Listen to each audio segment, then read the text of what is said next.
Full.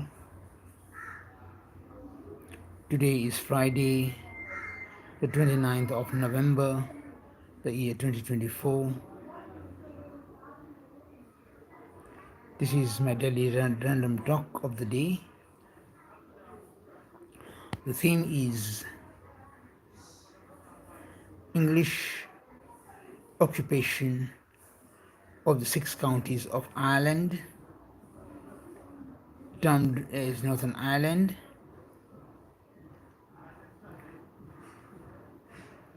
The occupation and subjugation of the Principalty of Wales and the forced union with the Kingdom of Scotland.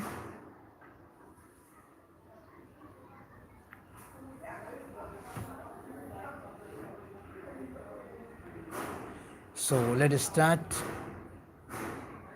May God give us strength to be able to speak the truth and also to enable positive change to take place in these three great nations.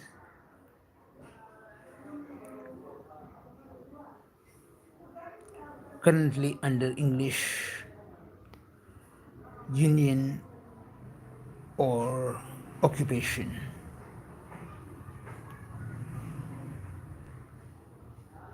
Let us start with Northern Ireland, which is the easiest to start with.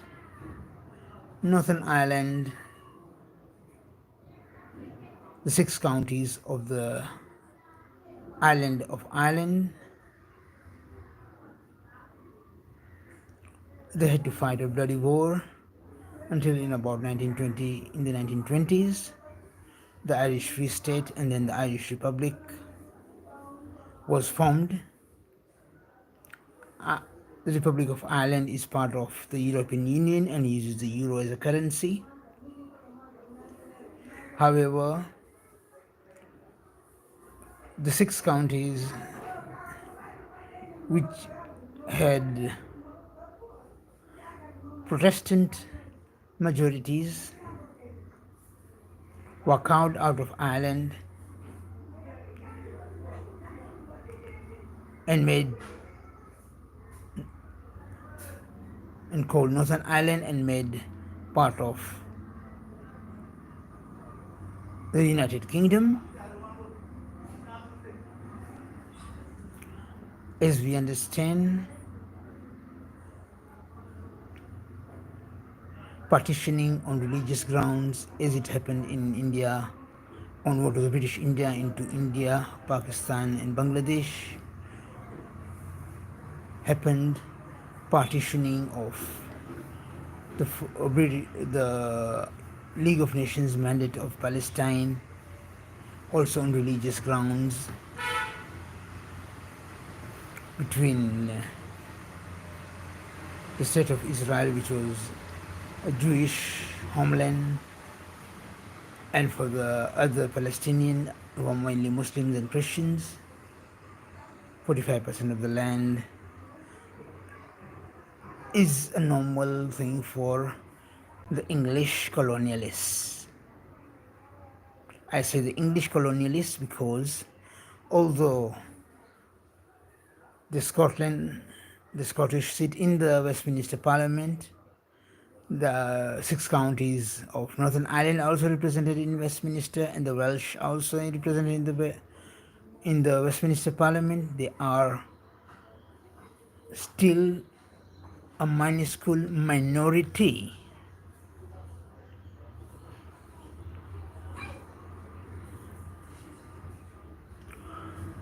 It was pointless because to segregate the 6 counties with Protestant majorities to be part of the United Kingdom, because even in the Irish Free State, which became the Irish Republic, there would be Protestant minorities, and I believe they have been treated very well and very fairly, and they are Catholic minority in Northern Ireland who have not been treated well by the British under the Crown. They still feel outsiders. They're still treated as outsiders. This is basically from friends from Northern Ireland who have told me that. They've always been treated with suspicion. This is why the Irish Republican Army fought a bloody war up to the 70s with the British, and it was labeled a terrorist organization and all the blah blah blah, just because the English have the monopoly of the media. And in reality, the 6 counties have no say in the Westminster Parliament. Can they really make a change? No. To what the English want to do? No.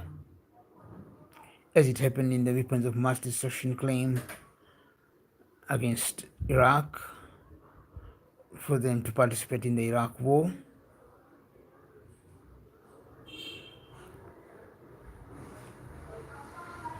And in other English atrocities in the colonies, like in Kenya, in the Malay, in Yemen, and also the confiscation of the lands of the First Nations of Canada, the Aborigines of Australia, and the Maori of New Zealand, and their continued occupation and settlement. No, they cannot really have a say. And they have to be part of the English atrocities and the English crimes against humanity.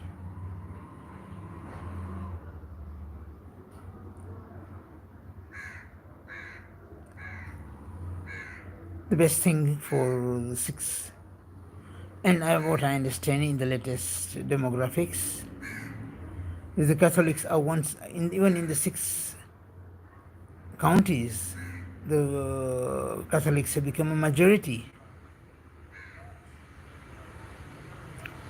It needs to be verified, but that is not important because Ireland needs to be united. The Northern Ireland and the Irish Republic needs to be reunited. The best thing what the Irish could do, the Northern Ireland people could do, is they form into a constituent assembly, the devolved parliament, and those members of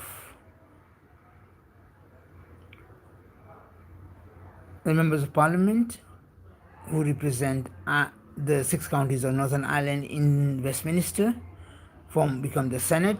They become a constituent assembly. They pass a resolution and a declaration of independence and union with the Republic of Ireland, and they become part of the European Union.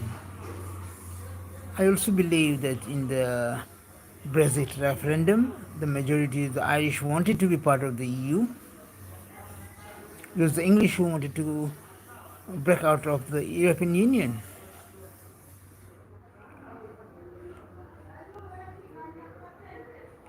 So the best thing for the Irish to do is to turn into a constituent assembly and legally become part move a motion and become part of the Irish Republic. They don't need to pick up arms and again fight a war like they did in the past as the Irish Republican Army. They use legal means to become part of the Republic of Ireland.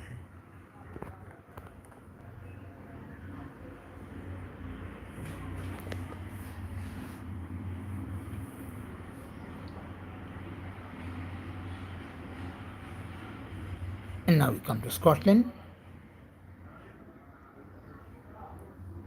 Scotland was an independent kingdom up to about 1707, when James IV of Scotland succeeded his aunt Elizabeth I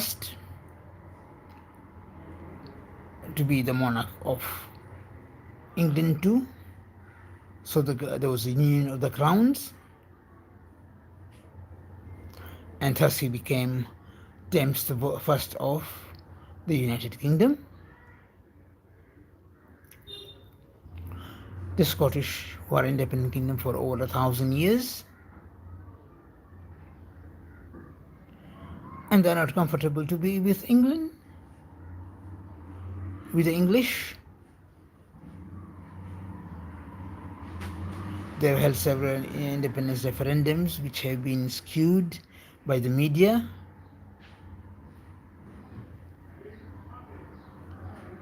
If a just and a free and fair referendum was held today, I believe the Scottish independence movement would win. The values of Robert Bruce and Robert Wallace of justice and equity would hold, and those are the values the Scottish value more than the English values of lying, cheating, conceit, deceit, backstabbing, and those kind of things. Basically, the English Westminster Parliament is a hypocrisy, it's not a democracy. For Scotland once again to become an independent kingdom, the Stouts were the rulers, were the hereditary rulers of Scotland, which had now merged with the English crown. They could offer one of the younger children of the monarch, of the previous monarch, or the current monarch. By that I mean Prince Andrew, could be offered the crown of Scotland, who has also been humiliated and by the media, by the English media, and also Prince Harry, who is the son of the current monarch, King Charles III of the United Kingdom. The Scots could offer him a crown, the crown of Scotland. After all, he is, in his veins also run the blood of the Stouts of Scotland. Yes, Prince Andrew does have some baggage related to some scandals, but which could also have been fabricated on him. It's very possible the English did not like his independence, mind, and independent thoughts, so they had to compromise him. The Scots had to decide for themselves. They could even do a republic, but I feel they have a great monarchical history, and the crown jewels in Holyrood in Edinburgh are there to support the Scottish monarchy. So either one of them, Prince Andrew or Prince Harry, could become the King of Scotland as King Harry or King Andrew. That would be wonderful. And they can lead the Scottish independence movement.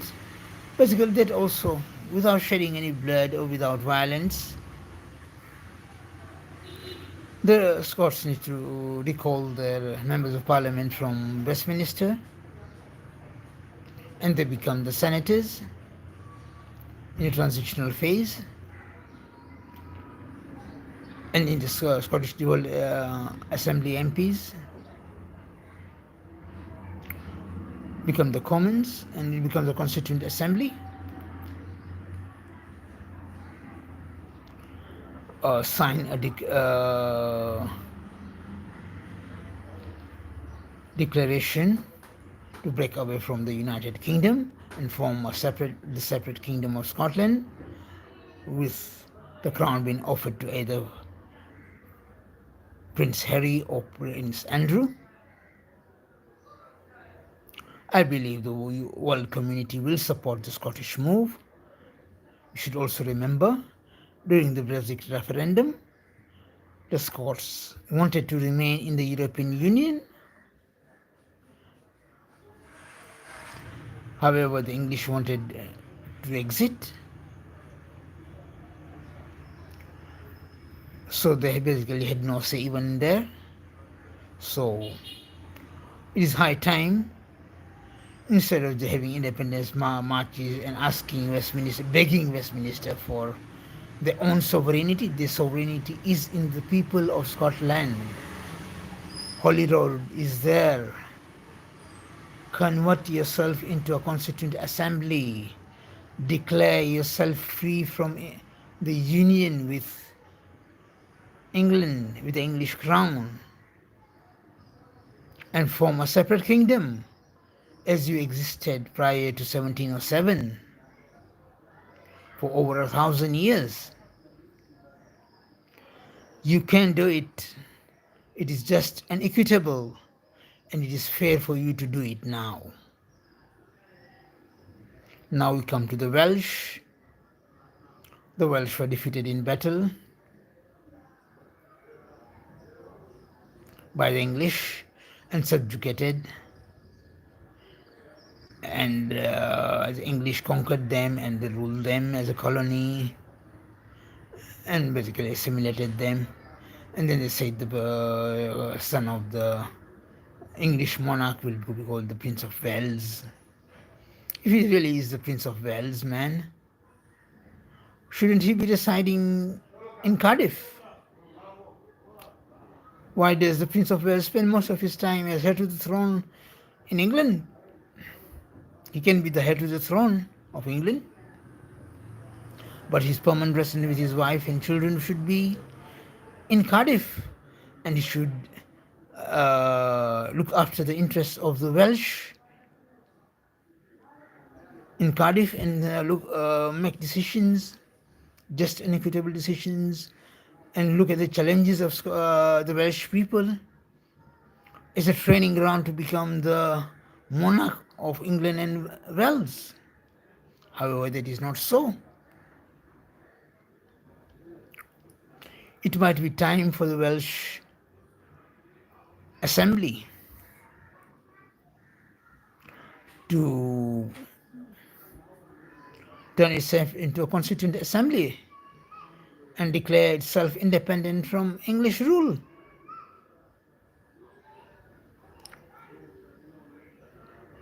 If they wish, they can offer the crown to one of the English princes. It could be Prince Edward, it could be Prince Andrew, or Prince Harry. If one of them does not take up, either Prince Andrew or Harry doesn't take up the crown of Scotland, they are also available. They can become the Prince of Wales, permanent Prince of Wales, hereditary Prince of Wales. Think about it, my Welsh brothers and sisters.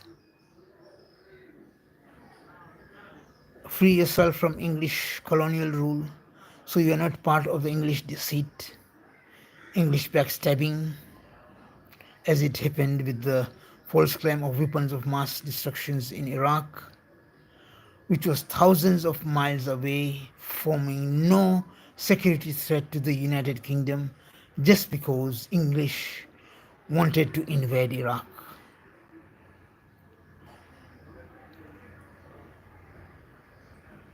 Furthermore, the colonial atrocities in Kenya, in Malay, in Yemen, and the continued occupation of Australia, Canada, and New Zealand, you do not wish to be part of that. So, if you do not wish to be part of the English atrocities and the English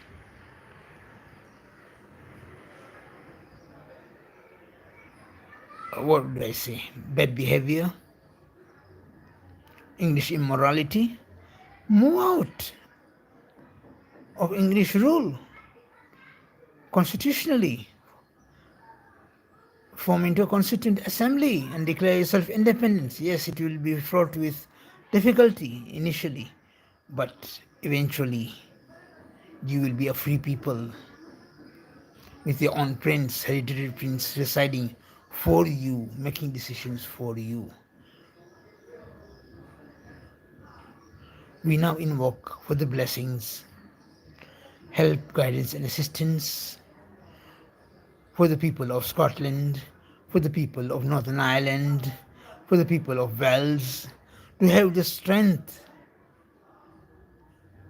and ability and the resolve to break away from English colonial rule.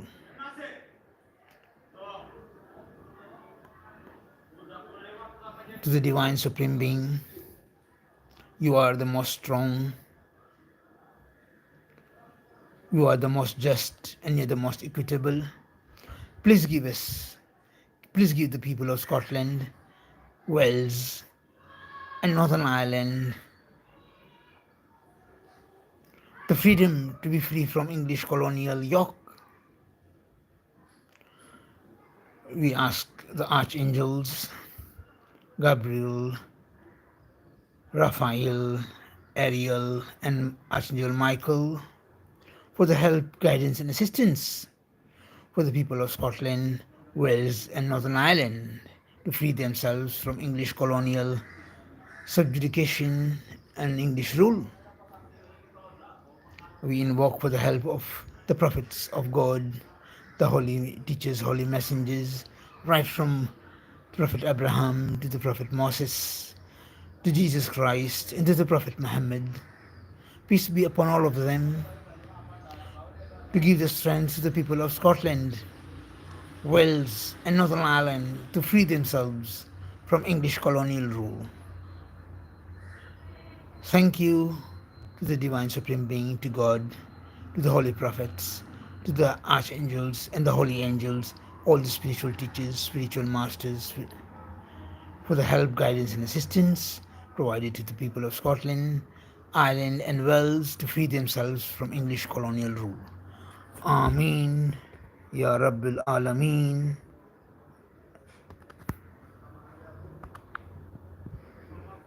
Thank you.